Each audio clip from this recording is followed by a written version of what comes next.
E o tema que ele vai nos falar hoje é: confie no poder salvador de Jeová. Vamos dar atenção ao nosso irmão.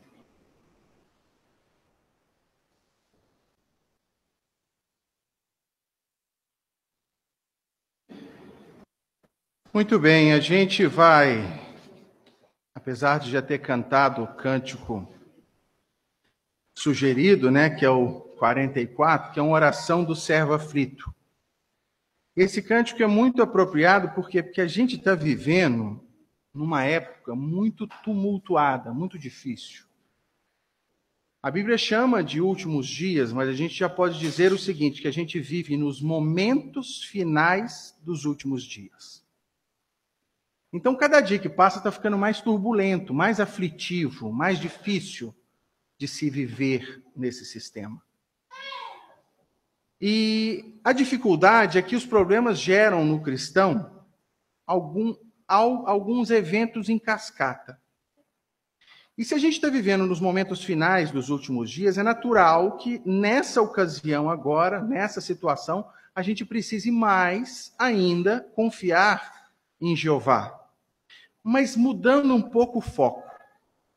Como assim mudando um pouco o foco? Nós precisamos confiar a partir de agora que nós já fizemos a nossa parte e Jeová vai nos salvar. E que Ele tem capacidade para isso. E Ele tem desejo de nos salvar. Por quê? Porque os efeitos em cascata a gente pode alistar ao longo, Por exemplo, guerras, poluição, crime, violência. Mas isso o que faz com as pessoas aí fora, apesar da consciência estar cauterizada? Ainda assim, choca.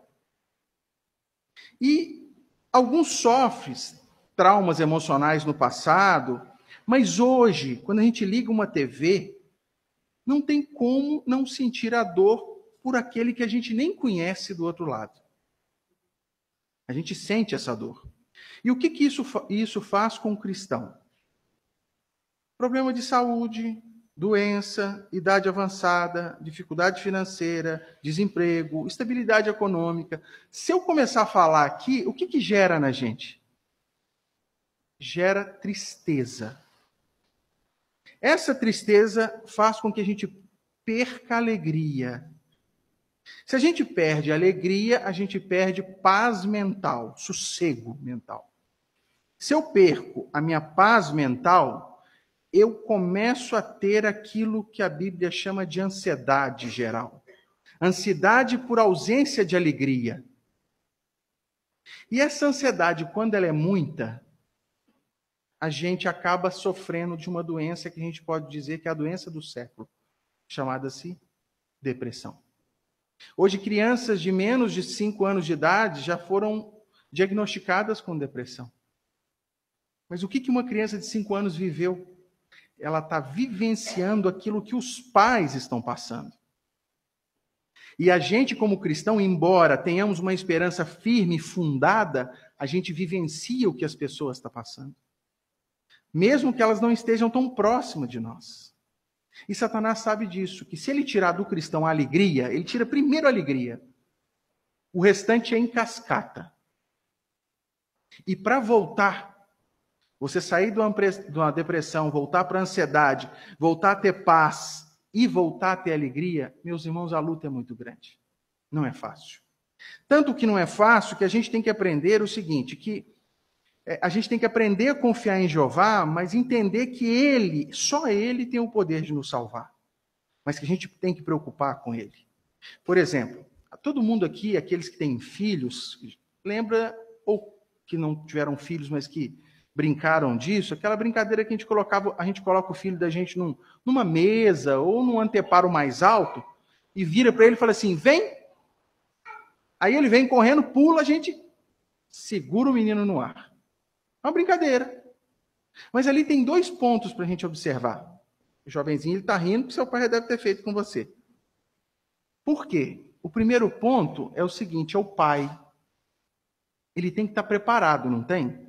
Às vezes ele põe o pé para trás, ele se posiciona. Por quê? Porque ele não pode, de maneira alguma, deixar o menino cair. Então ele se prepara, ele se posiciona e ele tem a capacidade de segurá-lo.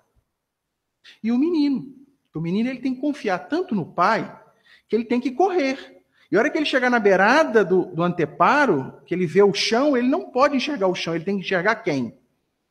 O pai. Então pensa nisso.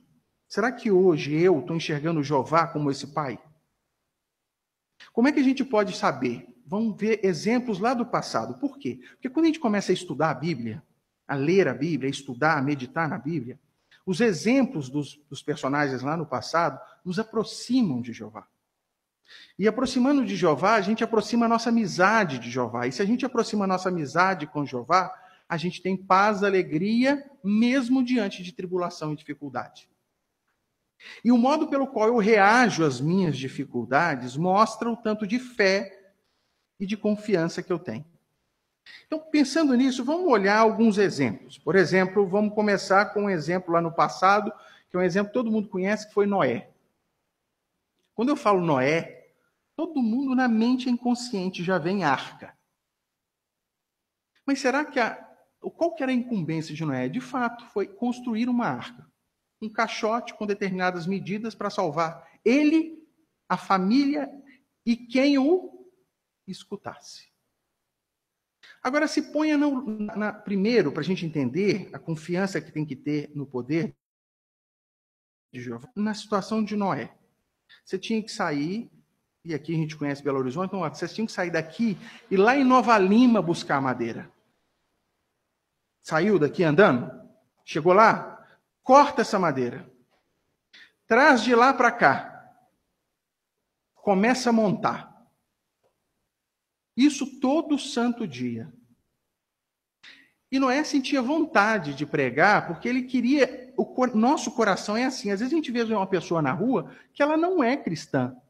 Mas ela é tão boa que a gente quer pregar para ela e quer fazer que ela tenha aquela esperança que a gente tem. Ele sentiu isso lá no passado. Ele queria que outras pessoas acreditassem nele, em Jeová. Aí ele falou para as pessoas. O que ele recebeu de volta? Escárnio, deboche, risada. Diferente de nós hoje, quando a gente bate na porta de uma pessoa e fala que vai acontecer um Armagedon, uma coisa que ninguém nunca viu, que a gente vai passar por uma grande tribulação, algo que ninguém nunca viu. A mesma situação. Você fica desanimado? Fica. Agora pense, Noé, ele também provavelmente ficou desanimado várias vezes. Não só de pregar, mas de ter que ir lá em Nova Lima buscar madeira. Ele fez isso por mais de 40 anos. Não foi 40 dias, foi 40 anos. Agora você imagina como é que ele tem que confiar em Jeová. Porque a primeira madeira que ele fez a carpintaria e colocou lá, até a última, será que elas tinham a mesma idade? Não. A primeira que ele colocou lá embaixo, as madeiras que a gente pega para o nosso telhado, ela fica exposta ao sol, ela desidrata e murcha. Imagine a arca lá embaixo, a primeira madeira que ele pregou. Será que não deve ter passado na cabeça dele assim, vai vazar. Vai vazar. Ali ele já confiava em Jeová. Jeová mandou fazer certas coisas, cobrir com betume. Mas provavelmente algumas coisas perturbavam Noé. Ele era um ser humano, mas ele confiou em Jeová. Ele confiou tanto que quando a arca provavelmente boiou, você imagina a sensação dele.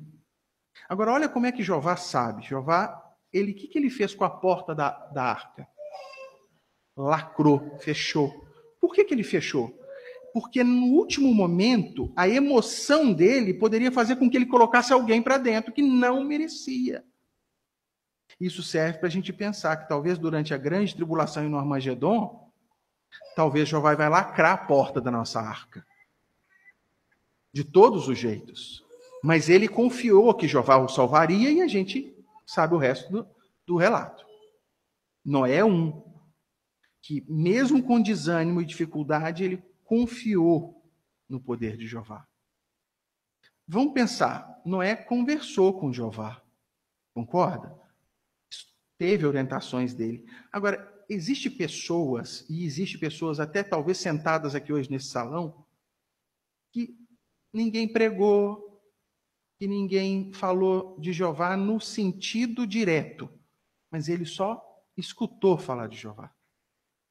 Lá no passado tinha um povo que eram os gibeonitas.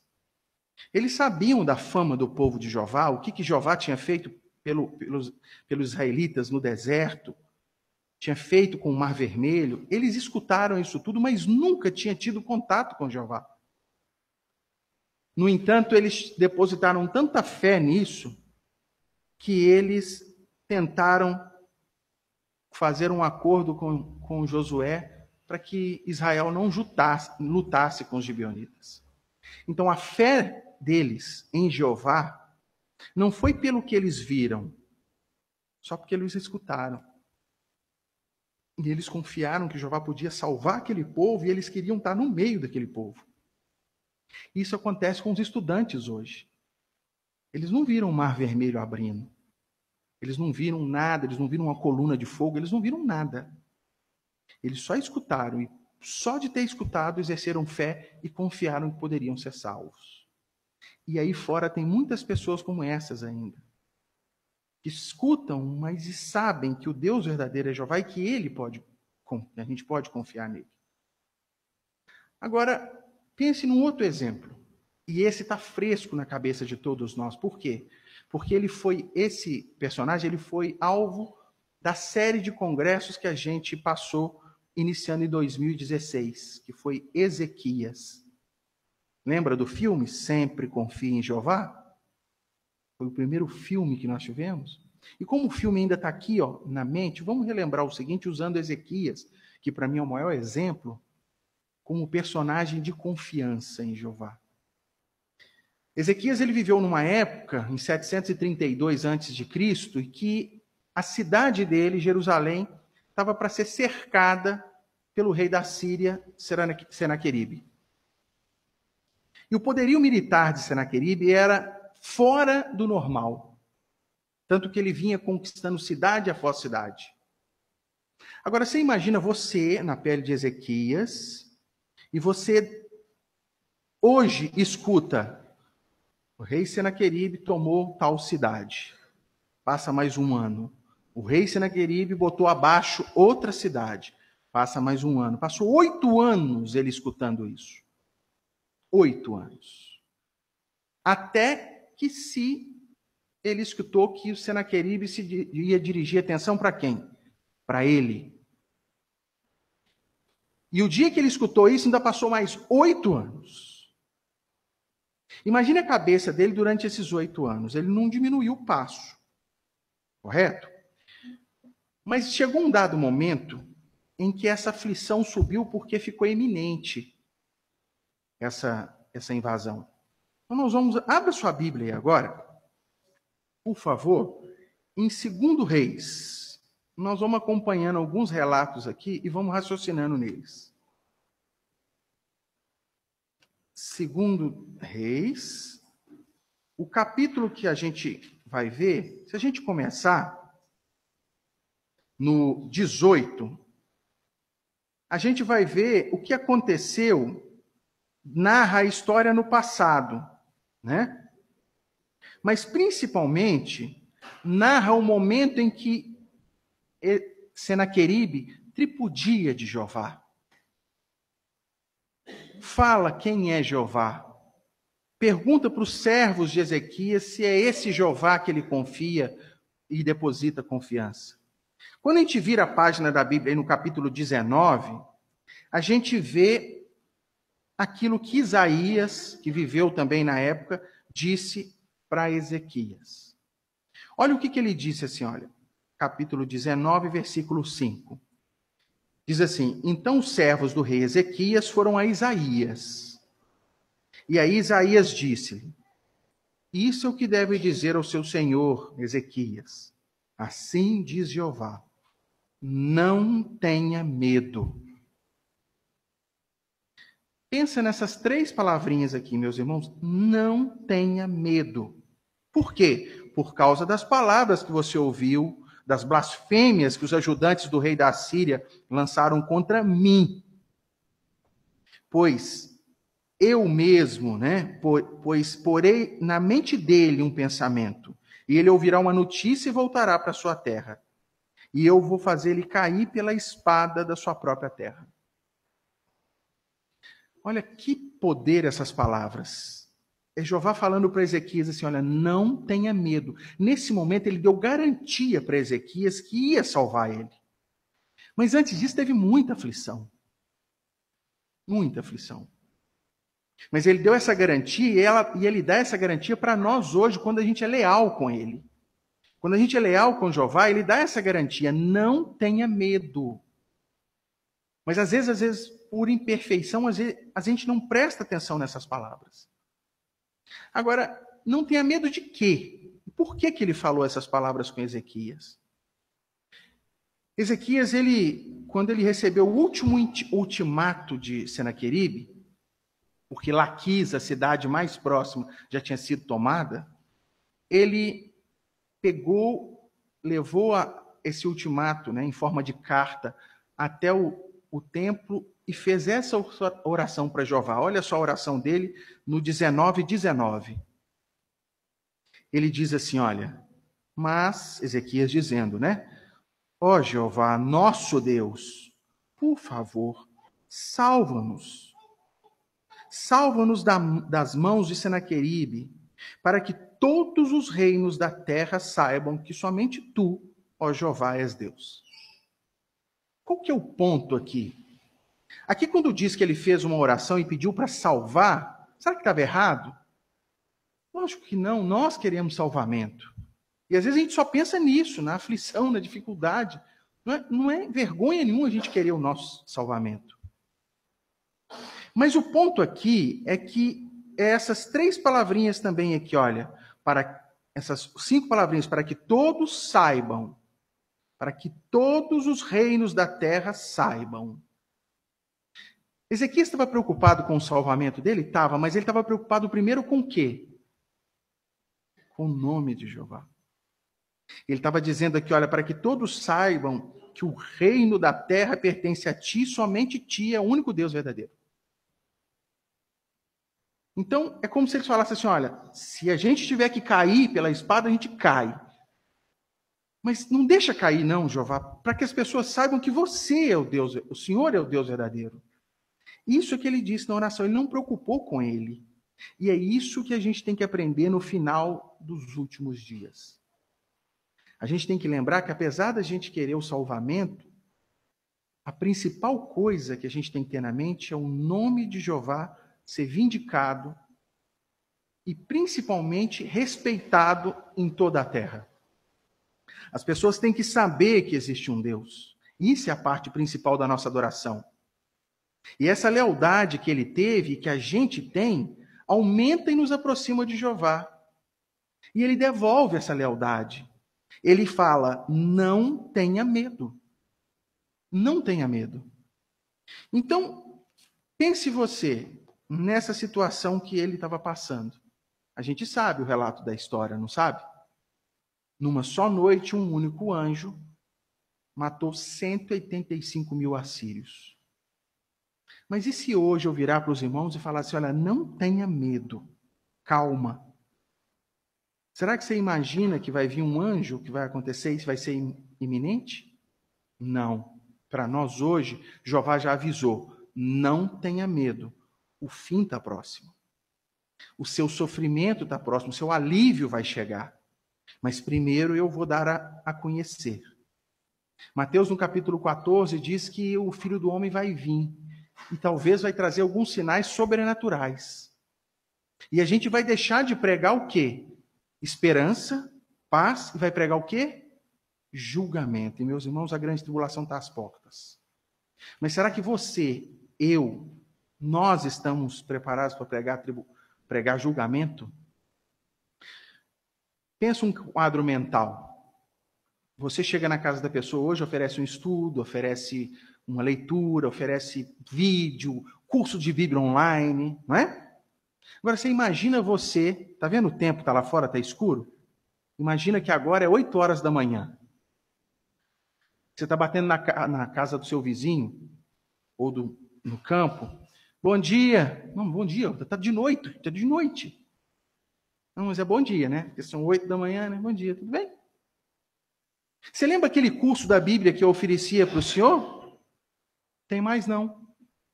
Você lembra aquelas revistas que vinham em série? Não tem mais. Lembra daquele livro ou do site que infelizmente está fora do ar agora? Não tem mais. Talvez o morador vai virar para você e falar assim, o que você veio fazer aqui então? Eu vim falar que infelizmente o senhor vai morrer. É nosso Deus mesmo. E eu não estou inventando essas palavras, não. Isso foi alvo de uma adoração matinal em Betel. Alguém chegando e dizendo, olha, você vai morrer. Imagine isso. Será que você está preparado para isso? E não acha que está longe. Porque o maior erro do cristão hoje, Satanás sabe disso, é botar na nossa cabeça que isso ainda vai levar muito tempo. E aí, muita tribulação em cima da nossa carne. Olha o que Ezequias ainda passou. Vira e olha o capítulo 20 aí. O tempo passou e aí diz o versículo 1 do capítulo 20. Diz assim, olha, naqueles dias Ezequias ficou doente. Estava à beira da morte. O profeta Isaías, filho de Amós, foi a ele e disse, esse aqui é o mesmo Isaías que falou para ele não ter medo.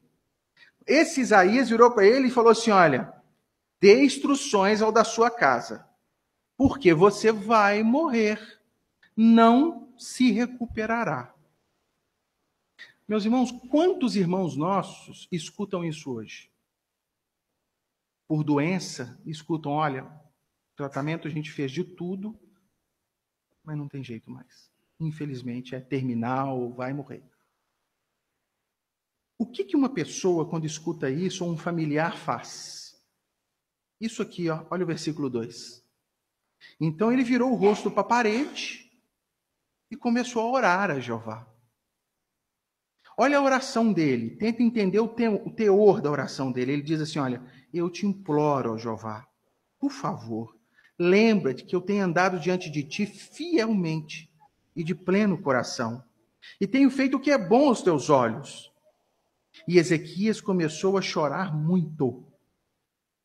Não é isso que acontece com os nossos irmãos e conosco? Imagina essa situação, você está na cama e escuta que vai, infelizmente, não tem o que fazer. E você só tem que orar a Jeová, suplicar e chorar.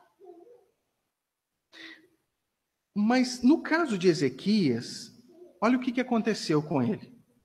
O versículo 4 diz assim, olha, Isaías ainda não tinha chegado ao pátio central, quando recebeu a seguinte palavra de Jeová, volta e diga a Ezequias, o líder do meu povo, assim diz Jeová, teu Deus, Deus de Davi, seu antepassado, ouvi a tua oração, vi as suas lágrimas, por isso eu vou curar você. No terceiro dia você vai subir à casa de Jeová. Puxa, você imagina, essa oração de Ezequias não deve ter sido uma oração pequena, porque quando a gente fala aqui que ainda não tinha chegado o pátio central, não era como se eu dissesse para os irmãos aqui, não tinha chegado aqui na Pedro II. Não. Era longe o pátio central. Às vezes, da casa do rei até o pátio central, podia se gastar até 40 minutos. Então ele deve ter orado muito nesses 40 minutos, intensamente, chorado. Isaías teve que voltar e disse isso aqui para ele. Você imagina você numa cama de hospital, um ancião chega para você e fala assim, olha, Jeová falou para mim que não preocupe porque você não vai morrer. Você vai viver, ele vai te curar. Você sentiram um alívio aí, só de eu estar falando? Você imagina ele lá. Aí você traz para hoje, né? Será que isso Jeová não está fazendo conosco? Ele está fazendo. Quando os anciãos nos visitam e nos lembram da esperança que a gente tem de um reino, das bênçãos dele aqui na terra, ele está dizendo isso, não preocupa não, eu vou te curar. Alguns vão ter que passar pela morte, assim como Ezequias passou depois. Ele morreu. Depois de 15 anos, ele faleceu. Nós, às vezes, nós vamos morrer. Alguns vão precisar morrer. Mas a esperança inicial lá, não tenha medo, está presa no coração e a gente confia no poder salvador de Jeová, é que a gente vai acordar de novo. Então, a forma pelo qual eu reajo a esses relatos me aproxima de Jeová. E a prova e o jeito que a gente reage hoje, as tribulações que a gente passa, também nos aproximam de Jeová. A gente não pode perder a alegria. Agora, a oração, porque Ezequias também, ele era imperfeito. Se a gente olhar o relato no capítulo 20, aí no finalzinho, e no 21, a gente vai ver o seguinte: chegou outras pessoas, outros reis de Babilônia para ter com ele. O que ele podia ter feito? Contado isso tudo. Não, ele foi levar para ver os tesouros de Jerusalém. Imagina, quantas vezes a gente não fez isso? Mas o ponto é que a gente tem que lembrar que lição que a gente tira, que Jeová ele tem o poder de salvar. Ele tem o desejo de salvar. Por isso que ele fala para a gente, olha, não tenha medo. Não tenha medo se você está doente ou se algum parente seu está doente. Não tenha medo se você está passando dificuldade agora. Não compare com outros irmãos, porque às vezes aquilo que me estressa, não estressa o outro. Às vezes o que o outro tem não me atende. Mas a gente tem a tendência, às vezes, de comparar. E é isso aqui que aconteceu com Ezequias depois. Agora, outra lição a gente tira? A oração. Esse é o único privilégio que ninguém pode tirar da gente. Você pode estar doente, você pode estar preso numa prisão de 1 metro por 1 metro. Você pode estar num leito, você pode estar apertado do jeito que for. Mas a oração você consegue fazer. Pronunciar o nome de Jeová na sua mente, você consegue fazer. É a única coisa que Jeová e Satanás não consegue mexer conosco. O poder que nós temos de fazer oração. Ele sabe que ele não pode tirar Jeová da nossa cabeça. Aí o que ele faz? Ele cria situações em volta que façam com que a gente esqueça de orar. E momentos de tanta aflição que às vezes a gente fala assim, eu não estou conseguindo nem pronunciar as palavras na mente. Aí é hora de um irmão maduro, uma irmã madura, um amigo maduro, orar conosco. Que talvez na grande tribulação que nós estamos às portas, nós vamos ter que estar de mão dada e alguém vai orar por nós. O maior exemplo que a gente fala de oração foi Jesus. Pega a sua Bíblia aí, vamos ver uma atitude de Jesus para comparar. Mateus no capítulo 26. Eu gosto muito dessa parte nessa ocasião aqui. Por quê? Porque Jesus ele deu várias lições aqui, mas uma delas é a mais importante. Mateus 26, o versículo 36, Jesus diz assim, olha, Jesus chegou então com eles, com seus discípulos, no versículo 36, quer dizer, Jesus chegou então com eles a um lugar chamado Getsêmani e disse aos discípulos, sentem aí, enquanto eu vou ali para orar. Que lição que a gente tira disso daqui? Enquanto eu vou ali para orar. Ele estava momentos antes de ser preso. Aflito, ansioso, porque ele ia morrer como um criminoso blasfemador. Aquilo era um peso muito grande para ele. Aquilo era muito pesado para ele. Mas naquele momento ele não pensou assim, peraí, eu sou filho de Deus. Eu tenho superpoderes. Eu ressuscitei pessoas, dei de comer a pessoas. Eu sou a segunda criatura mais importante do universo. Ele não pensou nada disso. Ele falou assim, olha, no momento agora o que eu quero é a companhia do meu Pai. Por isso, o único lugar que a gente acha a companhia do nosso Pai é aonde? Orando. Aí ele se afastou para orar. A Bíblia diz aqui, no versículo 37, que no finalzinho do 37, diz que ele ficou tão triste e muito aflito. Acharam aí no finalzinho? Começou a ficar triste e muito aflito. Porque estava pesado morrer como um blasfemador de Jeová. Estava tão pesado que no relato paralelo de Lucas, diz que ele começou a suar sangue. Você imagina a aflição de uma pessoa a ponto dela suar sangue. Por isso que ele falou, Pai, se você puder, olha a pronúncia dele. Ele não falou assim, Pai, afasta de mim esse cálice, como muitos colocaram, não. Se o Senhor puder, tira de mim esse cálice. Eu aceito o que eu estou fazendo, mas se puder, tira. Mas Jesus sabia que quando ele orava, Jeová escutava. Porque quando Ana orou, Samuel, Davi, Jesus estava onde? Ele sabia, ele estava do lado do pai dele, ele sabia que ele estava escutando a oração, e Jesus sabia que Jeová estava escutando a oração dele. Agora você imagina o alívio que Jesus teve quando Jeová mandou um anjo, que provavelmente conviveu com Jesus. Esse anjo botou a mão no ombro dele e falou assim, fica tranquilo. Fica tranquilo, porque você não vai morrer como um blasfemador.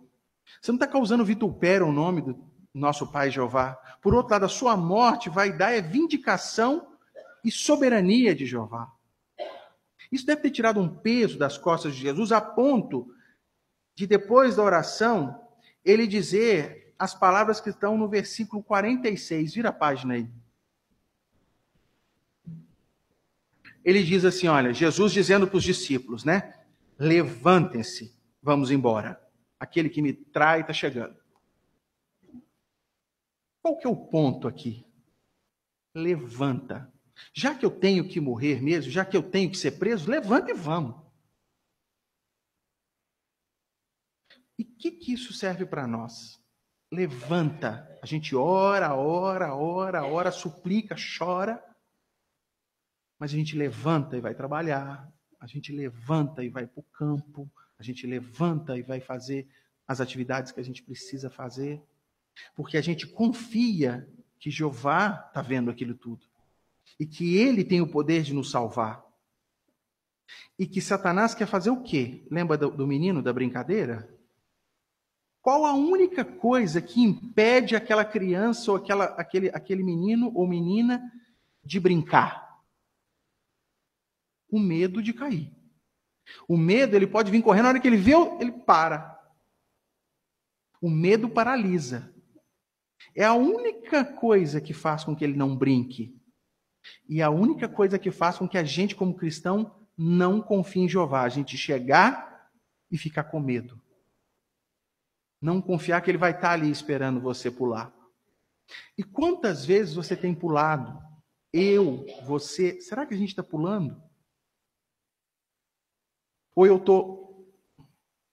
prefiro não brincar? É natural do ser humano sentir desse jeito. Por isso que a gente tem que botar os interesses espirituais como o principal assunto nas nossas orações. As nossas dificuldades também como o principal assunto das nossas orações. Pedir força, pedir para continuar, que a gente continue fazendo o que é necessário.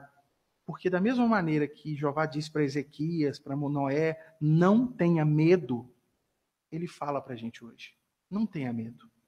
Às vezes ele fala através do Alex aqui da tribuna, às vezes ele fala através do estudo da revista, ou outro irmão que vai vir dar o discurso aqui, ou na assembleia, ou num congresso. Ele fala, não tenha medo, confie. Mas isso depende da nossa fé. E Satanás sabe que quanto mais minar a nossa fé, mais a gente entra em tristeza, perde alegria, fica ansioso e fica deprimido.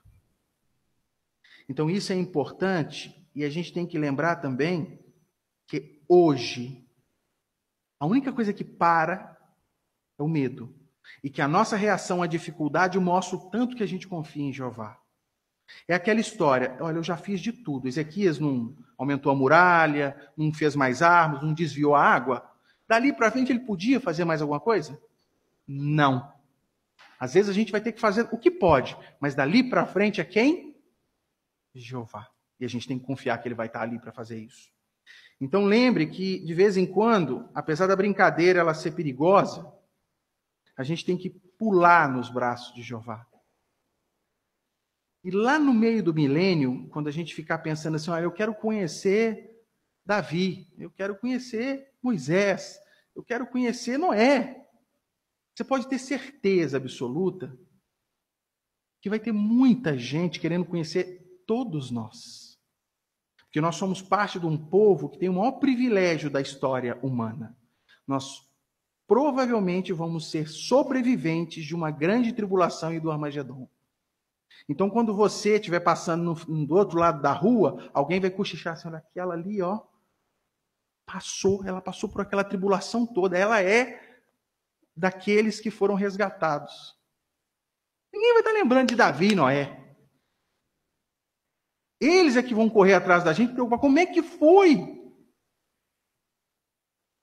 Porque hoje nós usamos exemplos dele, mas lá eles vão usar os nossos. Então não desanime. Confie em Jeová.